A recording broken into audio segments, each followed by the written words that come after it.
This is Freddie Bartholomew from the Birmingham Register.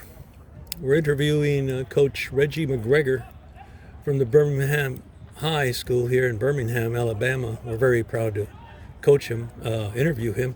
Coach, how you doing today? I'm doing all right. Feels good to be down here in Alabama. Sure. I grew up in Louisville, Kentucky. Sure. You have 686 straight victories. It's quite a remarkable record. You have a lot to be proud of. You've gotten Coach of the Year the last 6 straight years, and then before that you missed 1 year. Then you had eight straight years of Coach of the Year, and the community is very proud of you, and we are very proud of you. Thank you for coming so we can interview you. Well, thank you very much. I really appreciate that and all, and thank you to all the folks that support me and coaching staff and these great young players that's here, these athletes here. It's most important. And that a lot of them will be heading for some professional football careers for sure, as long as they follow through with everything I tell them to do. Sure, you have a whole bunch of players that are in the NFL.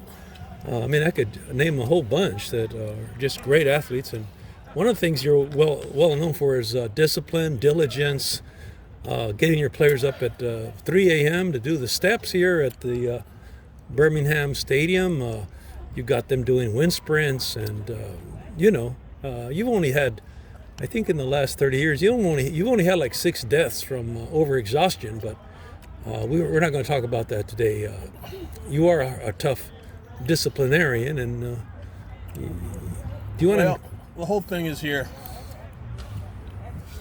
I got to teach them to stop being little boys and start acting like men.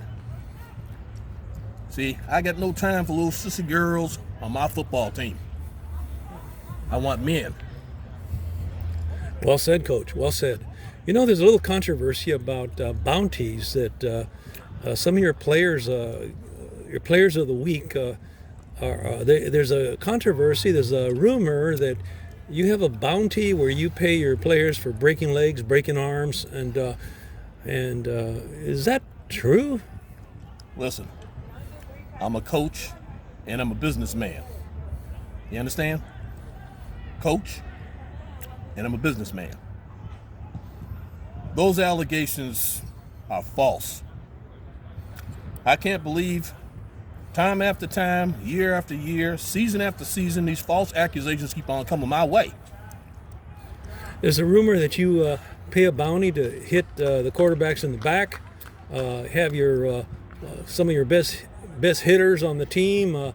Is it true that you told them hit them in the spine and make sure you break the vertebrae and kind of destroy their?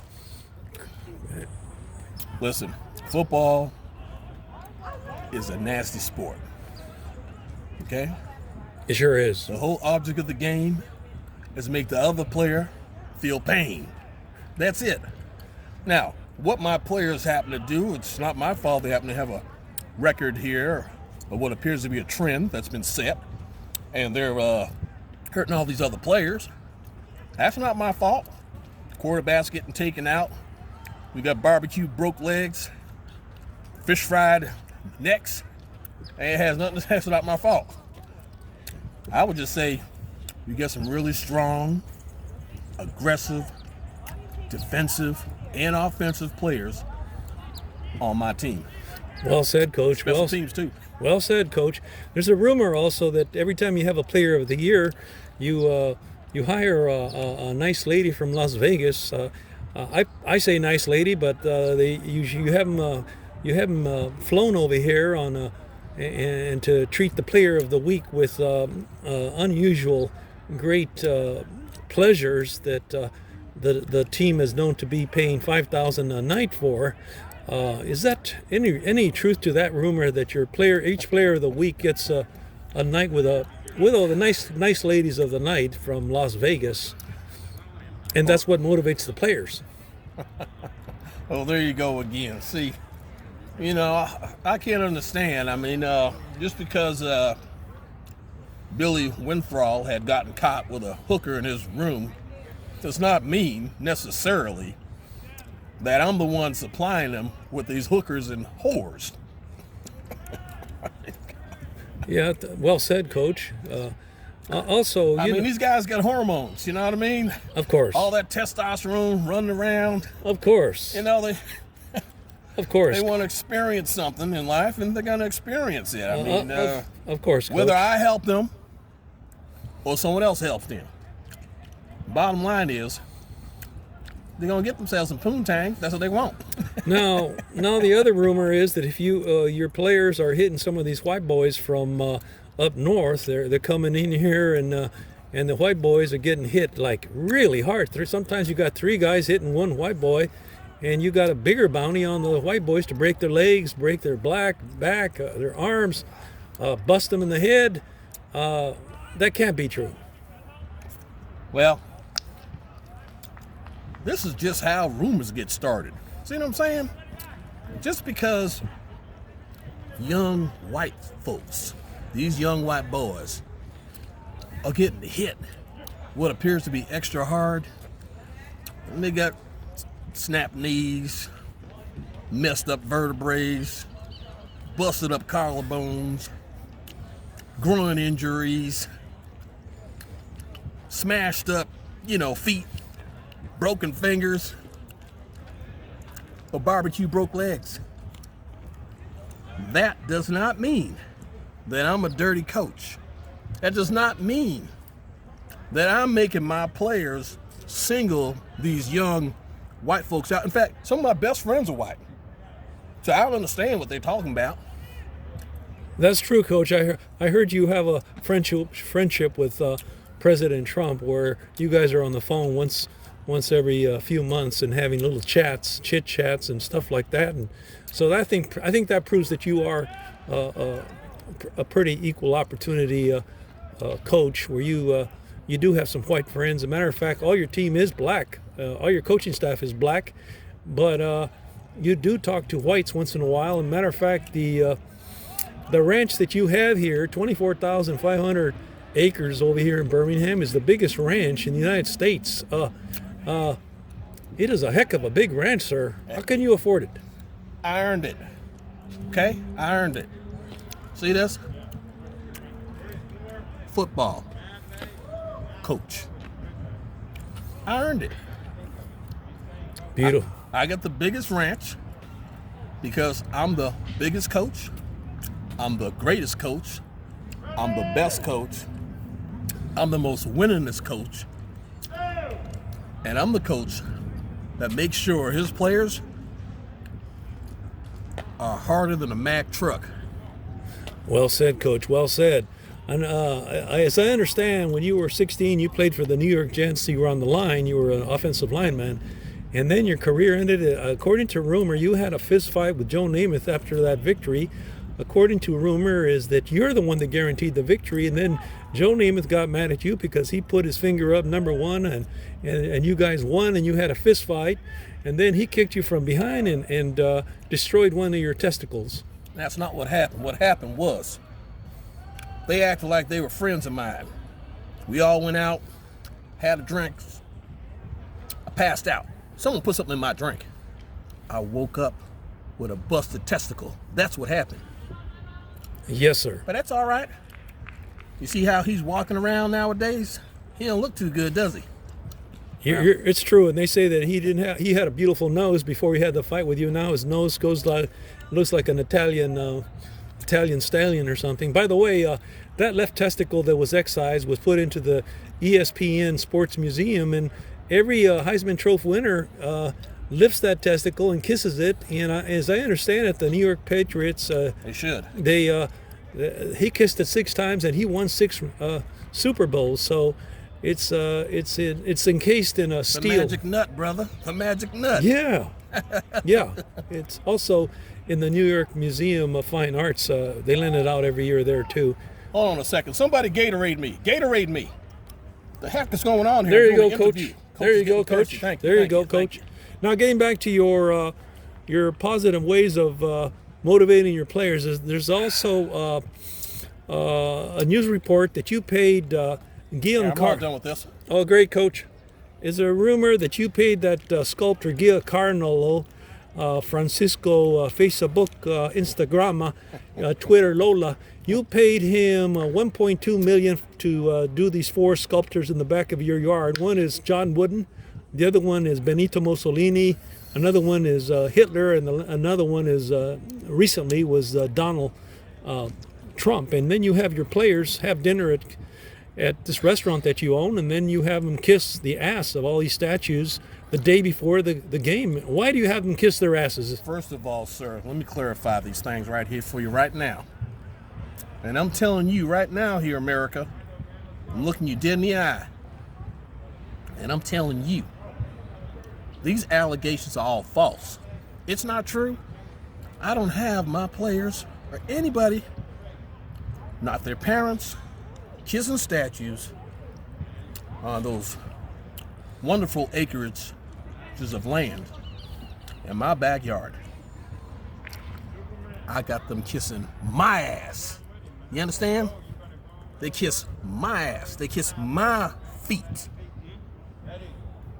Well said, Coach. The other rumor is that the day before the game, they have to repeat something that you tell them to say, and one of them is "Victory Varsity, rah, rah, rah." That was said by John Wooden. And then the other one is give me a gun for my kingdom. That was said by Hitler. Mussolini said, "I would rather hang than tell the truth." And then Donald Trump has been known to say, "1,000 lies gets me 1,000 votes." And these 4 statues in back of your house are the whole controversy, and you're having your players bow to them. Whoa, sir. First of all, let me tell you something. It ain't true. All those allegations are false. They're lies. People are plotting and scheming on me for years because I'm the winningest coach in the history of high school football. That makes me the best. And that's what the whole problem is. They're all jealous. They're all jealous. Coach, can you show us how you do the whistle when you have your players, you have them, the way you discipline them? Well, most people, most coaches, blow the whistle. I don't blow it. My player pisses me off, I give him the finger like this here. I said, "Bring your ass over here. Let's come over here to the sidelines and let's talk about it, boy."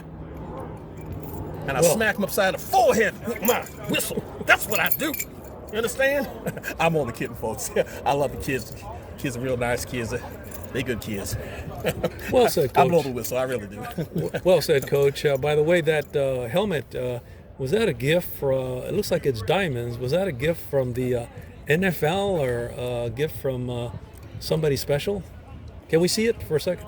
This here came from the bus himself, Jerome Bettis. All right? That's my man. I kind of helped his coach, with some of the moves that they need to do on the field. Okay? Special teams I helped out. Whip. Here's another drink, Coach. Thank you. One more. Had to wait. One last question. I made sure that he got back to Detroit for that Super Bowl win back in them days. That's what happened. Okay? Oh, Bettis is really good. He's I think he's fighting MMA or boxing or something like that. He's he gives a lot of good words about you. And the last question we have for you, Coach, is you had 686 victories. How long can you continue this streak? And what do you say about the rumor about the alumni and you taking so much money? And you do got the biggest ranch in the United States. You got these cows, you got cattle, you got horses. I mean, first of all, just because I've got one of the largest home gyms that's bigger than Gold's Gym itself on my property does not mean that I'm stealing any money, sir. Just because I got more horses than you'll find running around in the wild country does not mean that I'm taking any bribes, sir. Just because I got the largest mansion in the world and I'm a high school football coach does not mean that I am doing anything wrong or anything illegal, sir. Sir, the problem is this. And I pay my taxes too. The problem, I pay my sir. taxes, The too. problem, sir, is this. They say you only make $16,000 a year. You got the biggest ranch in the United States. You got this mansion. You got thousands of horses, thousands of cattle. I mean, your tax returns are of interest to some people in the community. Wait a minute. I happen to be the manager of all this property. See, it's owned by a private sector. You ain't got to know the name. It's through a board of trustees. But I just happen to be the manager, the overseer of all that beautiful country land I got. Horses out back, cows and the chickens, a couple giraffes, rhinos, other exotic animals I happen to have back there. Well said, Coach. Kanye West is running for Can't president. believe everything that you hear, man. Yes, sir. Kanye West is running for president of the United States. He's a close friend of Donald Trump, like yourself. And Wait a minute. You keep on saying I'm a close friend of Donald Trump's. Let me clarify that. I never saw that man in my life. I don't know him. And y'all sit up there talking about y'all pulled my phone records and stuff like that. I don't know how that fool got on my phone, but we are not friends. Okay? I think somebody else was using my phone and called him. Maybe it was you, sir, running around here giving all these false allegations and everything to me. I apologize if I offended you. This is Freddie Bartholomew. Yeah. I just interviewed Reggie McGregor, Coach McGregor, and we're very proud to have that interview. Thank you, sir, for being with us, for giving us your time, and good luck the rest of the year. Well, thank you very much, sir. You're welcome. And I don't appreciate those false allegations either, by the way, neither. I apologize. I can get back to work. Okay, we apologize.